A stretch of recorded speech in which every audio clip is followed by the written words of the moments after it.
tarde, meus irmãos. Graça e paz. Que bênção ter você aqui conosco em mais um culto de adoração ao nosso Deus, né? Eu acho que o pastor Ival está fazendo essas 2 semanas intensivas sem ele, com os auxiliares, para vocês sentirem saudade dele, né? Você de novo, eu quero o pastor Ival, né? Mas já ele está voltando, tá bom? Graças a Deus, está se recuperando muito bem, né? Não vai precisar nem de químio, nem de rádio, pelo que eu entendi, né? Então tá caminhando, né? Deus é bom. Vamos abrir as nossas Bíblias em Mateus, capítulo 14, e eu quero ler a partir do versículo 22. Mateus 14, 22.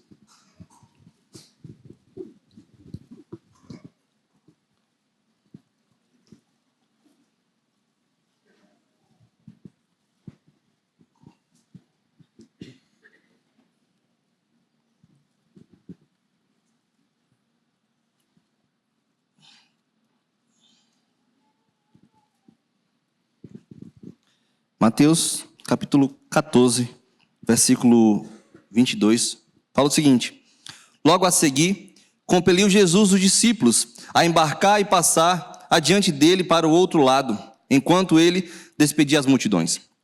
E despedidas as multidões, subiu ao monte a fim de orar sozinho. Em caindo a tarde, lá estava ele só. Entretanto, o barco já estava longe, a muitos estádios da terra, açoitados pelas ondas, porque o vento era contrário. Na 4ª vigília da noite, foi Jesus ter com eles, andando sobre o mar. E os discípulos, ao verem-no andando sobre as águas, ficaram aterrados e exclamaram: é um fantasma! E tomados de medo, gritaram. Mas Jesus imediatamente lhes disse: tende bom ânimo, sou eu, não temais.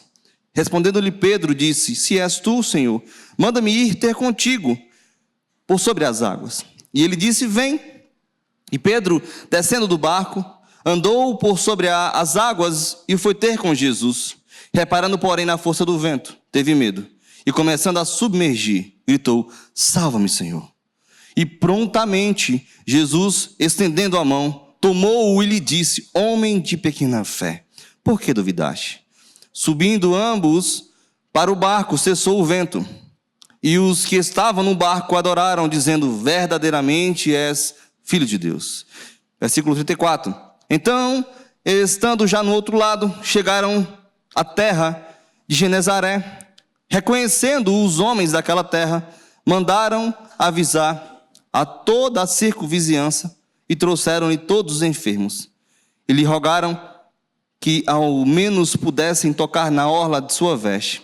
E todos os que tocavam ficaram sãos. Vamos orar. Senhor Deus, a sua palavra foi lida.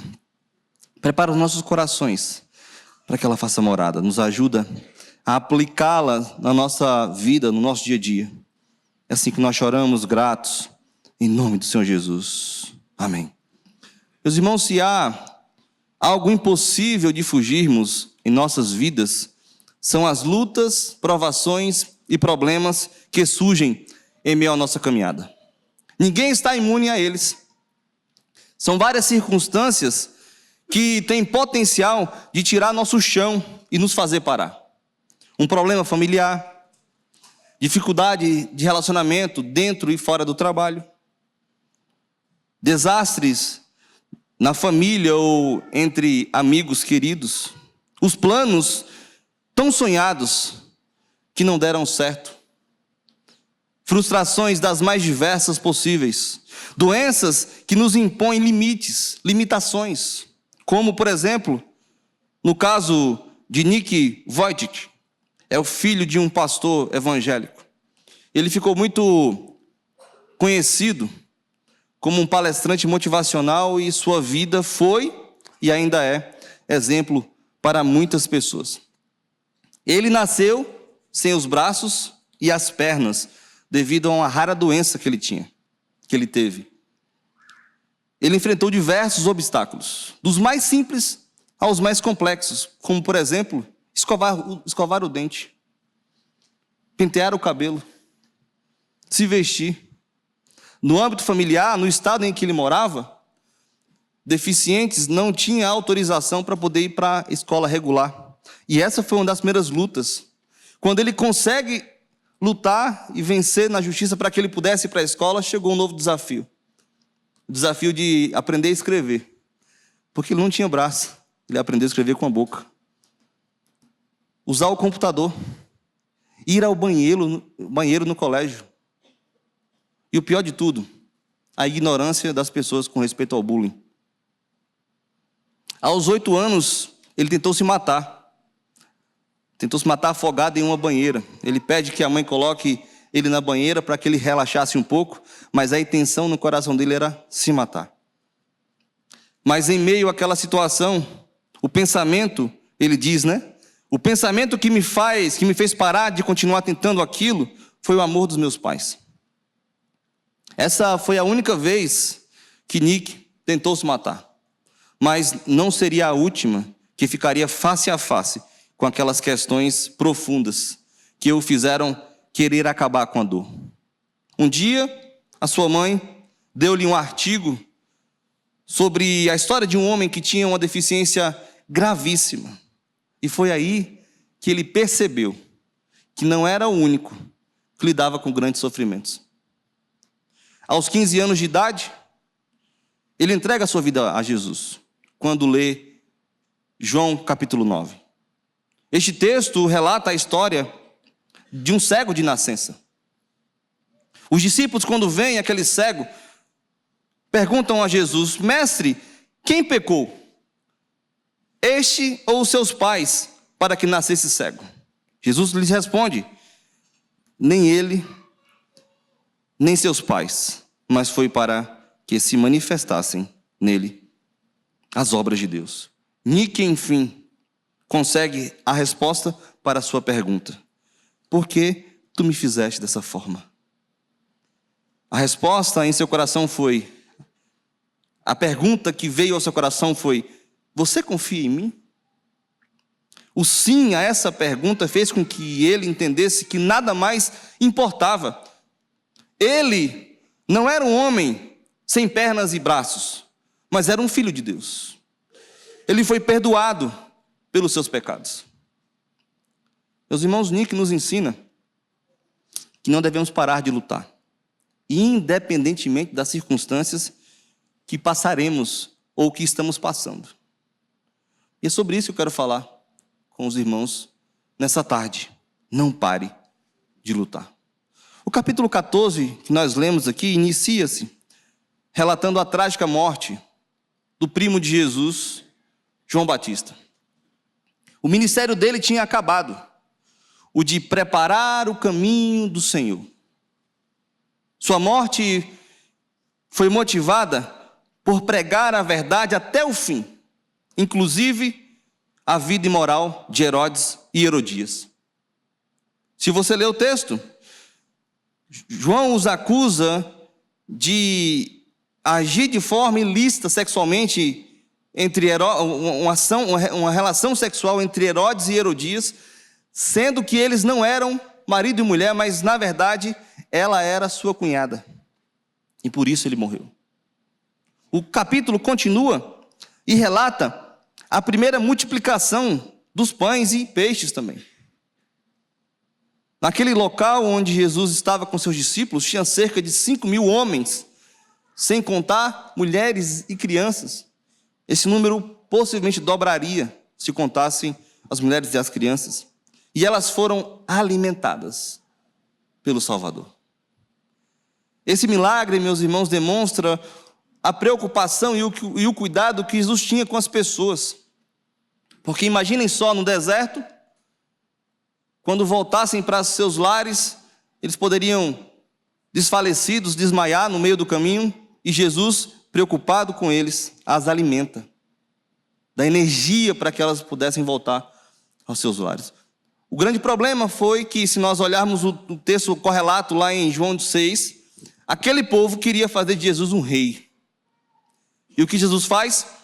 Exatamente o que nós lemos aqui no versículo 22 de Mateus 14. Ele compele os seus discípulos, ou seja, ele obriga os seus discípulos a saírem daquele lugar para protegê-los. E ele se despede as multidões. Vão para casa, vão para casa. Por qual motivo? Porque ele foi para o monte orar.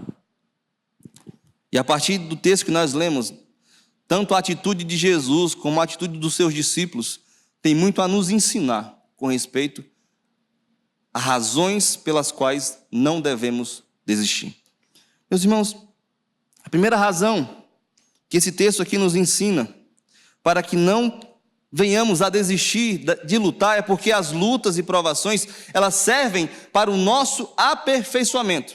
Primeiro, Jesus obriga seus discípulos a irem para o outro lado. Mas sendo Deus, ele saberia o que iria vir sobre os seus discípulos. Ele saberia que aqueles discípulos iriam passar por aquele problema gigantesco. Meus irmãos, não devemos tirar de vista que aqueles discípulos, dentro do mar, com aquele vento revolto, com aqueles açoites das ondas, eles não estavam passando por um problema porque estavam. Talvez se aquele vento continuasse e aquele mar se tornasse mais e mais revolto, eles teriam risco de morte. Era um problema. Eles estavam remando contra a maré. Contra a maré. Mas o texto vai dizer que, no versículo 25, que na quarta vigília da noite, ou seja, entre 3 e 6 horas da manhã, Jesus vai ao encontro deles sob o mar, salvando daquela adversidade. A provação tem vistas ao nosso aperfeiçoamento. Porque quando lemos o versículo 33, olha a resposta dos discípulos com respeito a Jesus. E os que estavam no barco o adoraram, dizendo o quê? Verdadeiramente és Filho de Deus. As situações mais difíceis podem nos proporcionar os momentos que mais veremos a mão de Deus atuando sobre nós e por meio de nós.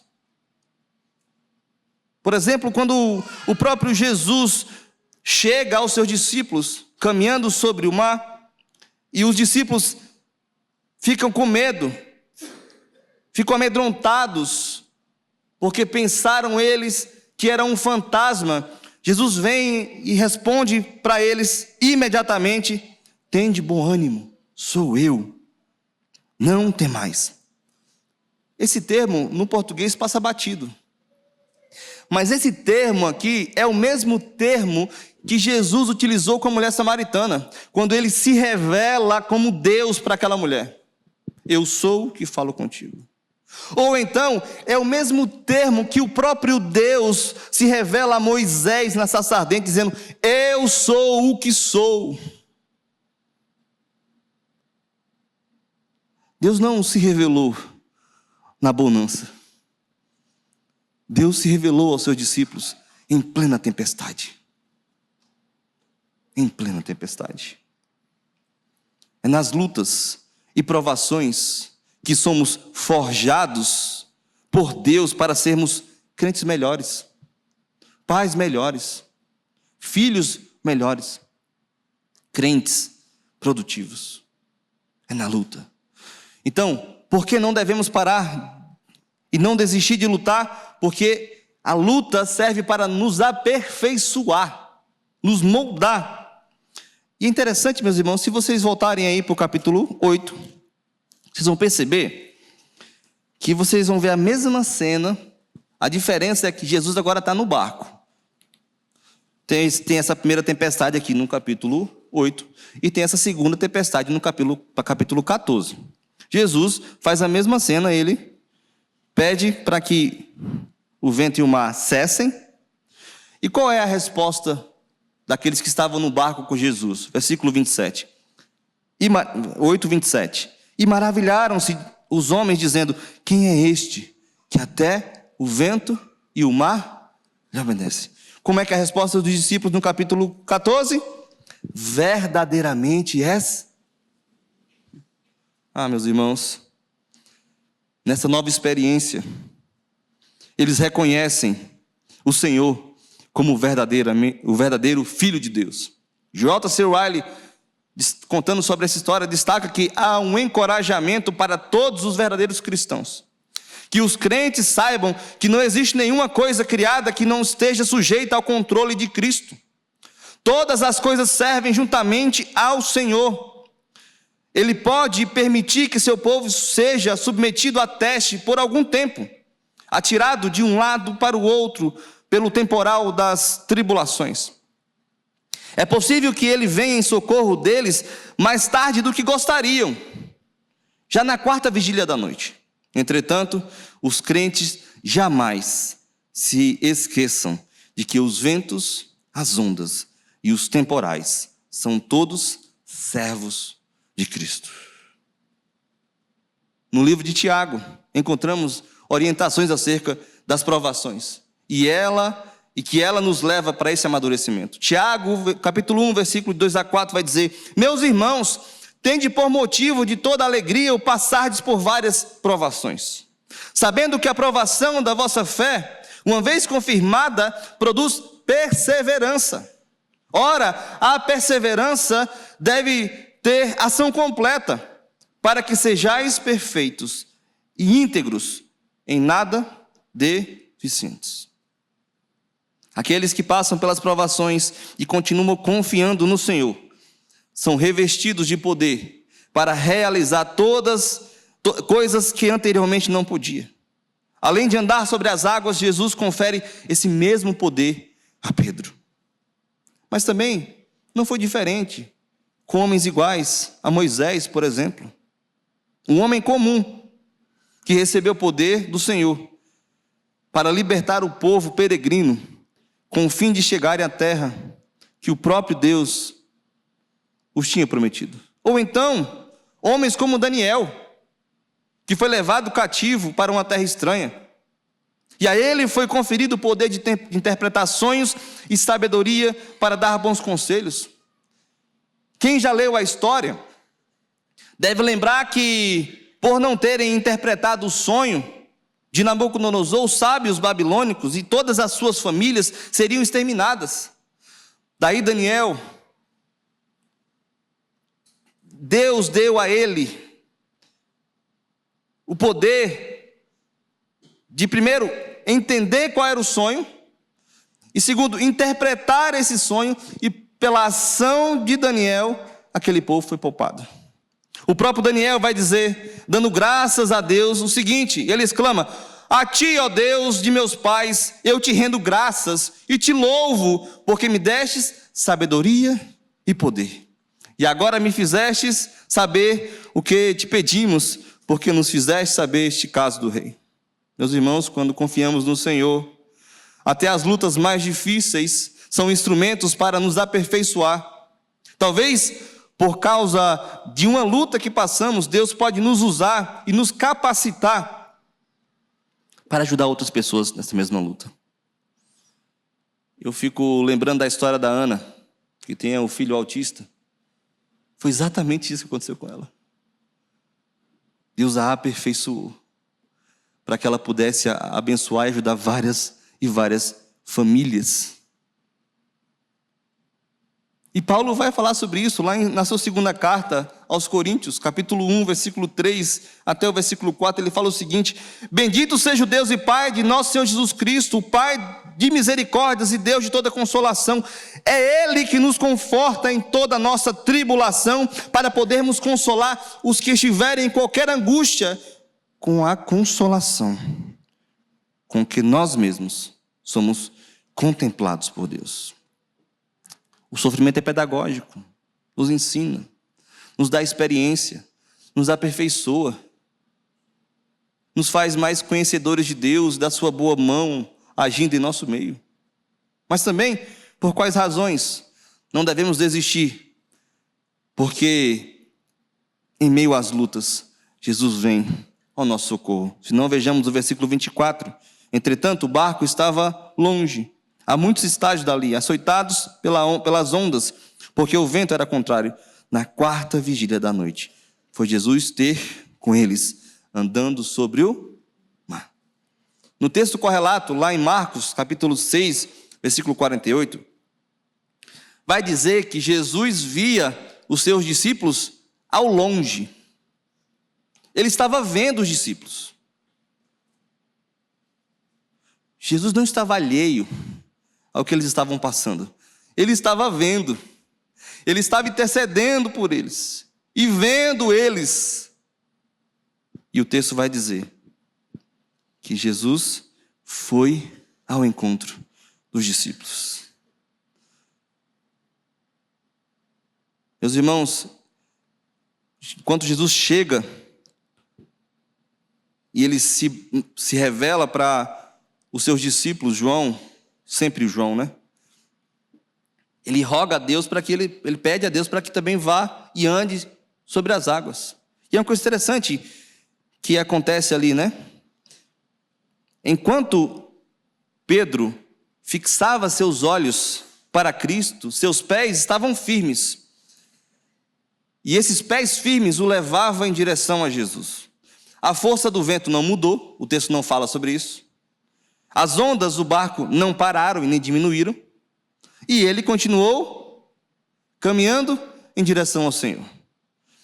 Mas o texto vai dizer que quando ele muda os olhos, quando ele não vê mais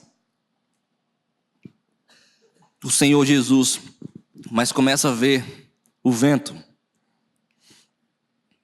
ele começa a ser sugado pelas águas.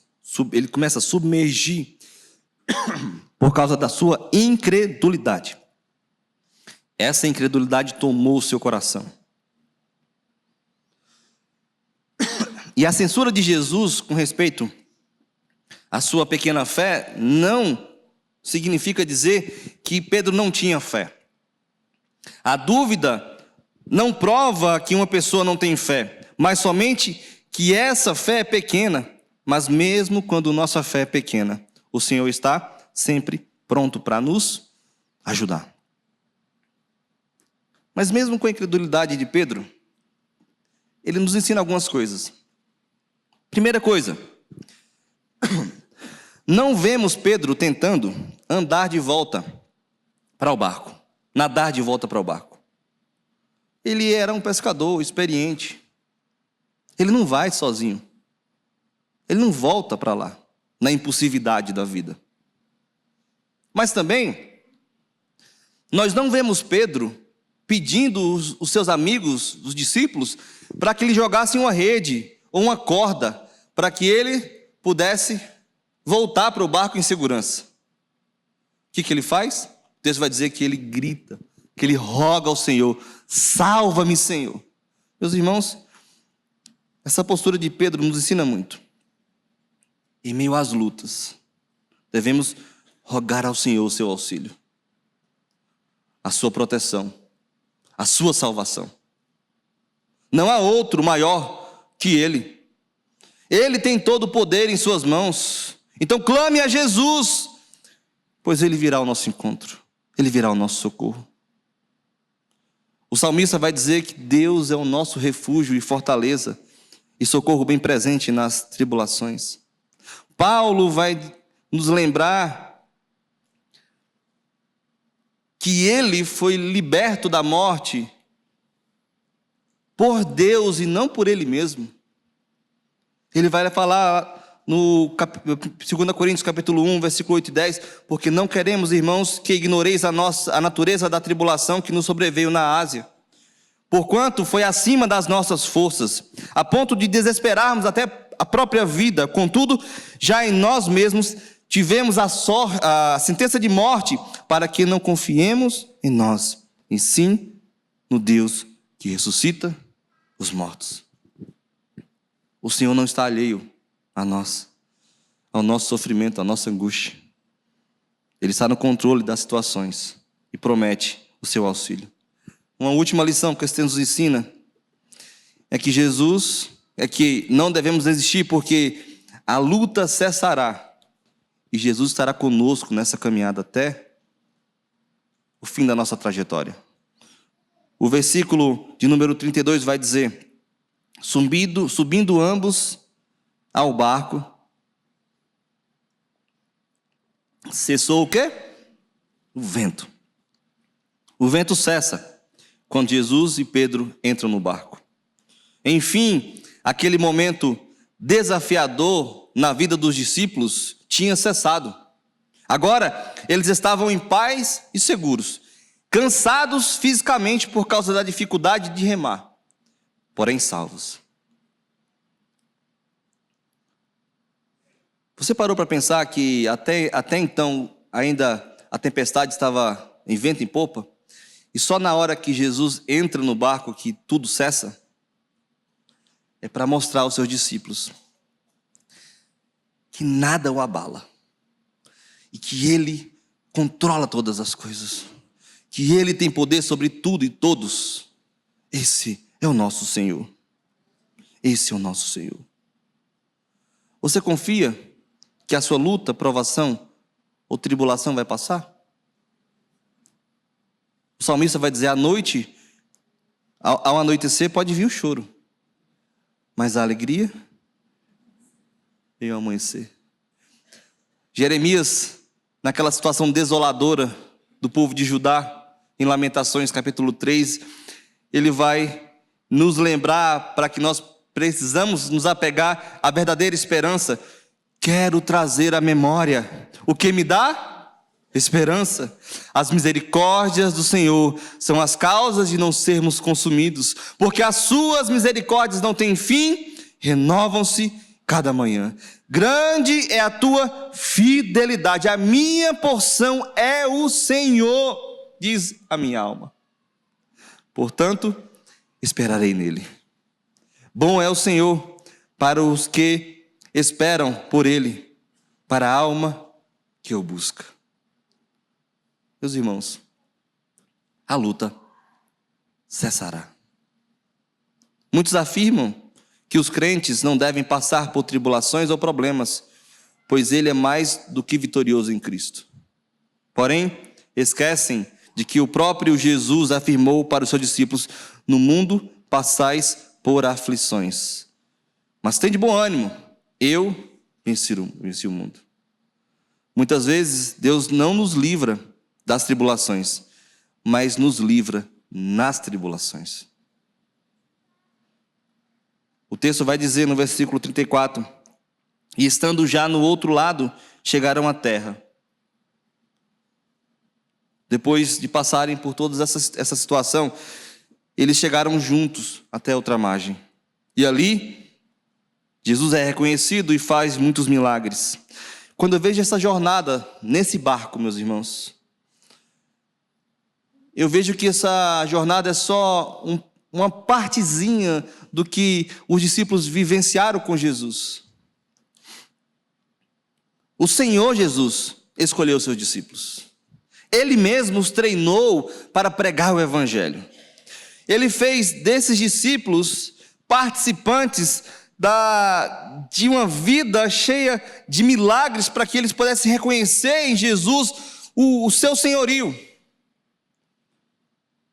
E esse mesmo Jesus comissiona esses discípulos a pregarem o Evangelho, confiados que Ele nunca os abandonaria.